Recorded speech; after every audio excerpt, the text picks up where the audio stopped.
হাজার বছর ধরে আমি পথ হাঁটিতেছি পৃথিবীর পথে।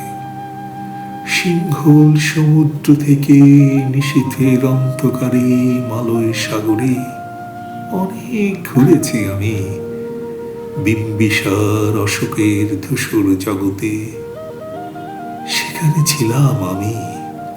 আর দূর অন্ধকারে বিদর্ভ নগরে আমি ক্লান্ত প্রাণ এক, চারিদিকে জীবনের সমুদ্র সফেন। আমারে দুদণ্ড শান্তি দিয়েছিল নাটোরের বনলতা সেন। চুল তার কবেকার অন্ধকার বিদিশার নিশা, মুক্তার শ্রাবস্তির কারুকার্য, অতিদূর সমুদ্রের পর হাল ভেঙে যে নাবিক হারাইয়েছে দিশা।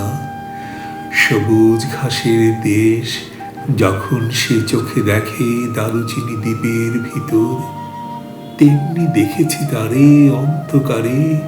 বলেছে সে, এতদিন কোথায় ছিলেন?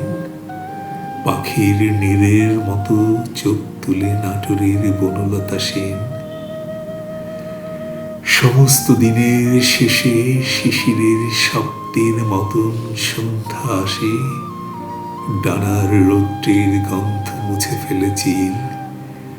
পৃথিবীর সব রং নিভে গেলে পাণ্ডুলিপি করে আয়োজন।